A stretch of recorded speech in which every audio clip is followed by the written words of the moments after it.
เอากราบสบายดีเด้อแม่ FC ทางบางลาวพังไทยทางต่างประเทศเนาะมื้อนี้ก็มาพบมาพอกับน้องธงเอามื้อนี้ก็มาเตาถ่านนี่คือเก่าเนาะพ่อพี่น้องเนาะเอามื้อนี้ก็อยากซ่าหน่อยๆนึงพ่อพี่น้องเอ้ยเพราะว่าทั้งน้องธงกับน้องสาพากันแล่นไปซื้อรถจักรมาเนาะพ่อพี่น้องเนาะแม่ FC คนที่เพิ่นส่งของอยู่ของกินให้น้องแหล่เพิ่นตอนนั้นแหละมื้อนั้นเนาะเพิ่นก็ฝากเงินมาให้เฮาพอได้เติมน้ำมันเนาะแม่นแล้วก็เพิ่นฝากเงินมาประมาณเท่าใดก่อนน้องสามื้อมีหั่นน่ะเงินอันที่เพิ่นให้ซื้อรถนี่แหละ$200$200โลอ๋อมาพี่เอาเพิ่นฝากเงินมาให้$200เนาะเพิ่นบอกให้เอาไปซื้อรถเพราะว่าน้องก็หลายแบบเฮากองพื้นก็จนเลิกจนดื่นน้องเพิ่นก็คือรถถีบกลับไปกลับมาก็เลยเพิ่นก็เลยฝากเงินมาให้ไปซื้อรถเนาะซื้อรถก็ซื้อรถมือสองเนาะก็บ่เป็นหยังเนาะมันขึ้นได้เหมือนกับของไอ้ทองอีกพูนโอ้ยไอ้ทองเหลือขึ้นเนาะเอาก็ดีละมันก็คักกะลีพ่อพี่น้องเอ้ยดีใจแต่เฮาซื้อแต่แหวนใส่เนาะกระตาเฮาก็ยังบ่ได้เอาใส่เนาะแม่นเฮายังบ่ได้ซื้อ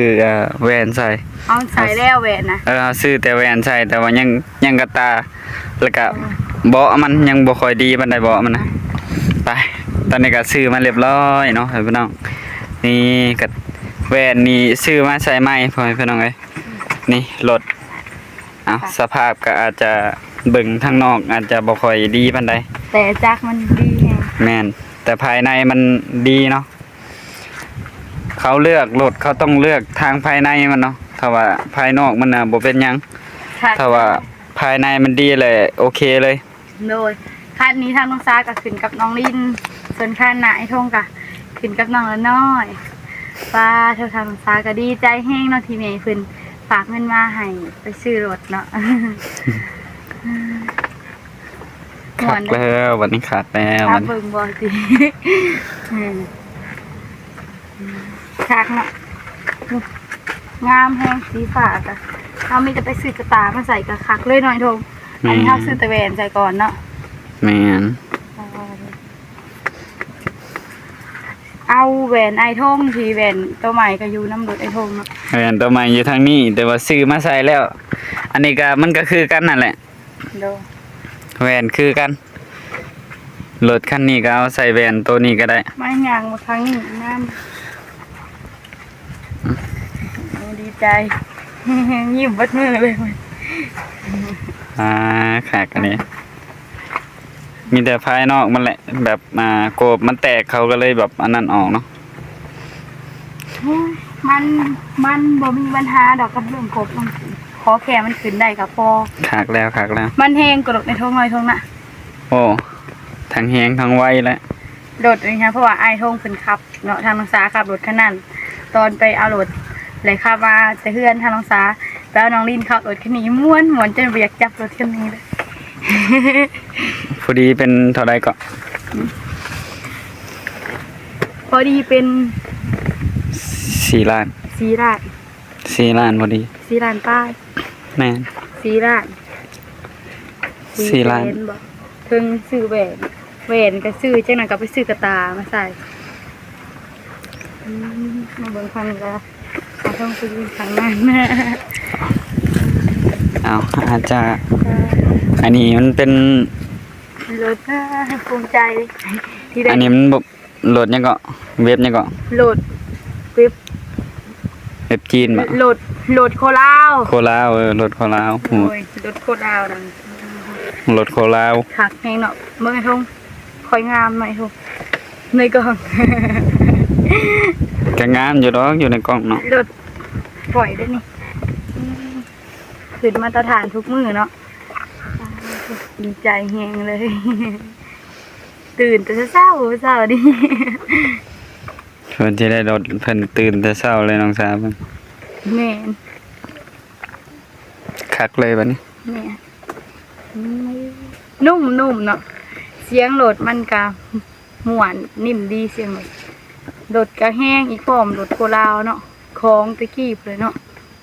แม่นมันทนเปลืองน้ำมัน เปลืองน้ำมันว่าซั่นประหยัดน้ำมัน นี่จักมันก็ดีอีกพุรถอันนั้นจักมันก็บ่อยากดีปานใดน้อยทงเนาะ รถจักรค่อยบ่เปลี่ยนเท่าใดเทื่อเลยลูกสูบมันก็เปลี่ยนอีหยังก็เปลี่ยนใหม่เบิดนะ แต่หากต้นภูมิเชียงตึ้งๆตึ้งๆเนาะรถคันนั้นเนาะ ตึง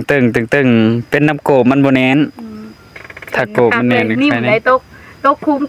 ก็บ่ได้ยินเสียงหยังใดเฮา ปะ เฮายันน่ะนอนรถคันยันนะคะได้ซ้ำนี่ก็ดีเนาะไอ้ทงหาซื้ออยู่ไสได้เนาะ แม่ รถแบบนี้แถมราคาถูกพร้อมเนาะ แม่ ปาเถอะ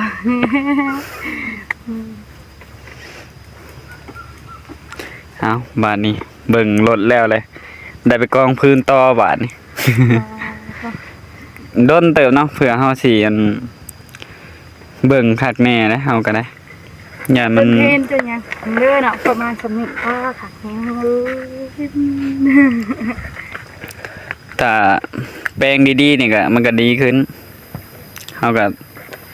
เสกเบิ่งคักๆกันแล้ว จักมันนิ่มดีดอกทางน้องสาก็ดีใจแห้งเนาะที่แม่เพิ่นซื้อหายหน่อยเถอะ แม่นดีใช่ ปาเถอะแม่อยู่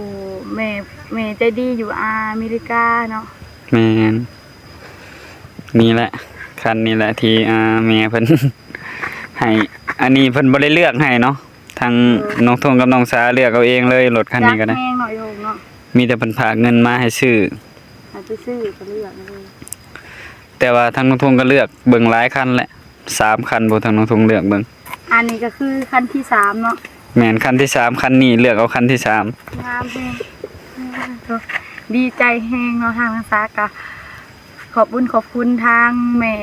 อยู่อเมริกาเด้อที่ฝากเงินมาให้ทางน้องสาเนาะฝากเงินมาซื้อรถจากทางน้องสาให้น้องสาเนาะโดยเอาทางน้องสาก็ขอให้แม่อยู่ดีไม่แห้งความเจ็บจะได้ความไข่อย่าให้มีเนาะเดินทางไปไสมาไสกะขอให้แม่ปลอดภัยให้เจริญในหน้าที่การงานเด้อแม่ซอยมาเท่าใดก็ให้กลับคืนไปหาแม่100,000 เท่าเด้อสาธุ 100เท่าพันเท่า ว่าบ่เป็น ตื่นเต้น 100เท่าพันเท่าเนาะเอา ดีใจเลย ทางน้องทงก็ดีใจโอ้อันนี้ก็ยังใหม่เอี่ยมอยู่ได้นี่เบรกรถมัน อันนี้นะ แม่น โอ้รถคันเก่ากัน รถคันเก่าลุยเวียกสู่ซนมาโอ้เบิ่งในต้มนะ สู่ซนสำได้น้องรถน้องทงนี่โอ้ขี่ต้มติดเต็มเลย เครื่องหลาก3หลาก4เนาะ โซกันยาน หลาก3หลาก4เนาะบัดนี้ก็ แม่น ได้ขึ้นแต่2คนเนาะ บัดนี้ก็ถือว่าขี่ซ่อนบ่หลายเลยแบบว่าแบ่งเบาภาระคันนี้นํเพราะว่าหลายคู่หลายคนขับไปมันก็บ่ไหวคือกันในรถก็ได้ ก็คุ้มถึงเนี่ยเสียงแบบ โชคมันบ่อยากดีแล้ว เบิ่งดูลองไฟของรถคันนี้เด้อซื่อๆอยู่ได้คันนี้ ดีเถอะ เสียงบ่ดังคันเนี่ยสั่นเบิ่งกะ คันนี้เสียงบ่ดังเนาะคันที่ซื้อใหม่คันนี้โอ้ สั่น โอ้บ่ ก็ ได้ แอ นะ ด ยังเนาะ แอดล่ะ นี่ค่านี้ได้นี่เฮามาเอาเรามาสั่นไว้ไม่น่าสิเรียนนะ บ่ได้ยินเสียงเลย เด้อ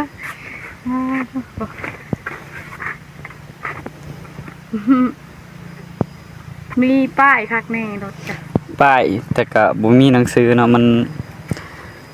รถมือสองมันส่วนหลายมันบ่ค่อยมีหนังสือดอกแต่ก็บ่เป็นหยังเฮาก็ขี่แถวนี้ซื่อ แม่นโอ้ยรถอันนี้ตำรวจเพิ่นบ่กักดอกเป็นรถแต่กี้เด้ ๆรถแต่เก่าอะ แม่น ส่วนหลายเพิ่นมักกักรถเว็บไทยเว็บหยัง มาซื้อเลขเด้อนี่ถ่ายรถต้องสาร ลืมเบิ่งแน่เนาะท้ายรถอืมอ่ะ มาซื้อเลขเด้อแม่ FC เบิ่งหน่อยเดียวเนาะเบิ่งโดนบ่ได้ นี่เลยเนาะรถมื้อนี้ก็บ่ได้ลงคลิปเนาะลงคลิปน้อยแน่ช่วงนี้ก็เพราะว่าเฮาก็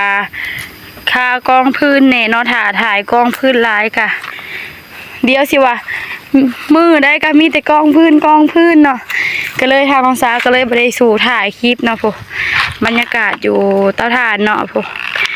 ทางพ่อเฒ่าเพิ่นก็เสียหญ้าอ้อมเลยเนาะ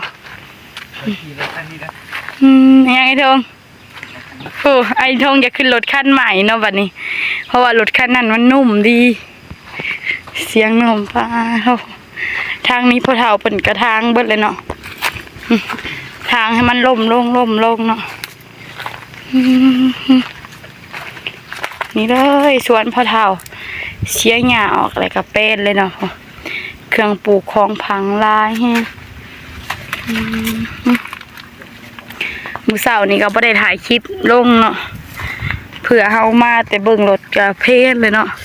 ฮักก็กินข้าวเช้าวังเที่ยงนี่โอ้หมู่บ้านเตาถ่านเนาะอันนี้ก็สิคือตู้พ่อเฒ่าเนาะมันก็ใกล้ๆกันหั่นแหละเดี๋ยวคลิปหน้าทางน้องสาสิรีวิวให้เบิ่งเนาะหมู่บ้านเตาถ่านเพราะว่าทางน้องสาเห็นคอมเมนต์หนึ่งว่ารีวิวหมู่บ้านเตาถ่านให้เบิ่งแน่เนาะโดยไปเลยทางน้องสาสิรีวิวให้เบิ่งเด้อตอนเที่ยงมันก็สิเด็ดๆนี่เนาะ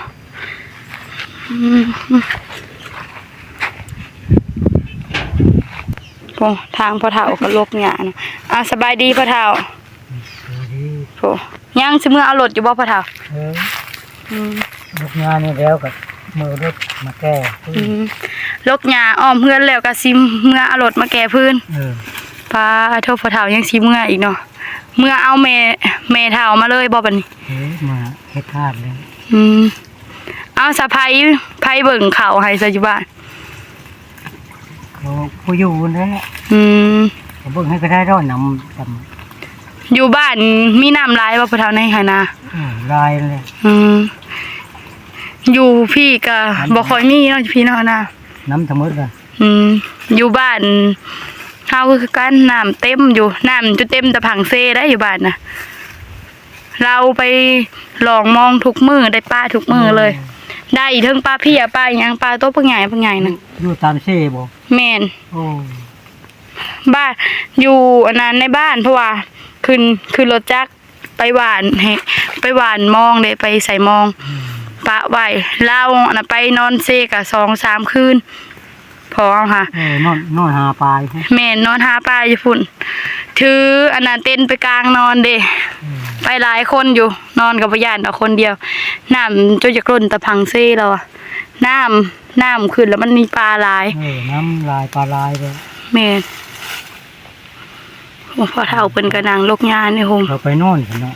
แม่นไปนอนไปฮอดบ่ได้กลับมา 2-3 คืน 4-5 คืนพุ่นถึงมาเทื่อนึงนะเพราะว่าซื้อน้ำแข็งไปนอกน้ำเดปากะบางที่ก็เอาขึ้นมาส่งแหละนะก็เอาลงเมื่อก็ลงไปใส่คือเก่าไปนอนเผาเอาปลา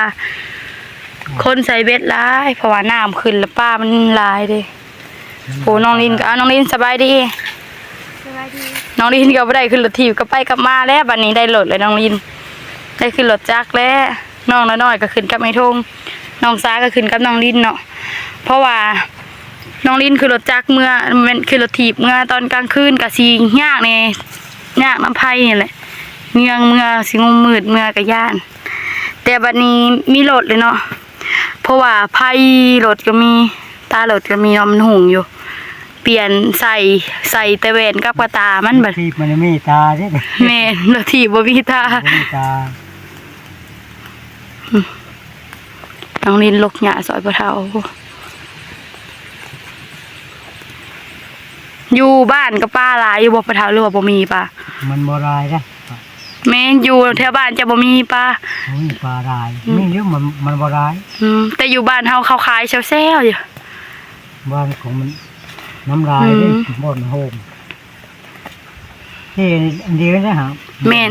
เซอันเดียวกันเนาะกับบ้านพ่อเฒ่าที่อันเดียวหั่นมันอยู่ปลายมันน่ะมันมีปลาซะคือมาได้สิพ่อเฒ่าน้ำทางน่ะก็บ่ได้เต็มบ่ขึ้นเรือนะขึ้นเรือพอเฮาก็ขึ้นเรือหาปลาคือกันได้แต่นะละปีก็ต้องเฮ็ดเรือได้ลงทุนเฮ็ดเรือไปหาปลาก็ได้อยู่ค่าเฮ็ดเรือขายหยังกะลงทุนเฮ็ดเรือทั้งทาสีเรืออีกทั้งจ้างเขาเลื่อยแป้นเรือเด้แล้วก็เฮ็ดเอาเนาะแม่นหาปลาก็ได้พอขายแล้วก็ได้พอซื้อไปเป็นวันนี่แหละเขาไปนอนพุ่น แม่นทางน้องซาก็เอาปลาแห้งมาให้พ่อเฒ่าเนาะนะหั่นนะอยู่ในถุงยางเนาะเอามาให้เพิ่นเบิดเลยปลาแห้งเอาไว้กินกับแจ่วปนปลาแห้งเลยก็ต้มหน่อไม้เนาะพ่อเฒ่าเอาซะคืนนี่เจะกินข้าวกับหยัง หน่อไม้อันเก่าเนี่ย บาดนี้ก็ปิ้งปลาแห้งกินติปนตำคักๆติพ่อเฒ่าอ๋อ แล้วเราก็ไปกองท่านไป แม่นพ่อเฒ่าสิไปกองถ่านซะน้องสาเนาะก็เอาเงินให้เพิ่นพอได้ซื้อนั่นแหละเมื่อวานนี้เพิ่นก็ไปตัดพื้นซอยตัดซอยกันเนาะโดยมื้อนี้ทางน้องสาก็สิได้จบคลิปไปเพียงเท่านี้ไปพบพ่อกันในคลิปหน้าเด้อกราบขอบคุณทางแม่ FC เบิดสุขุทุกคนที่เบิ่งคลิปของน้องสาตั้งแต่ต้นจนจบที่บ่ข้ามโฆษณาทางน้องสาว่าผิดพลาดประการใดก็ต้องขอโทษขออภัยทางแม่ FC เบิดสุขุทุกคน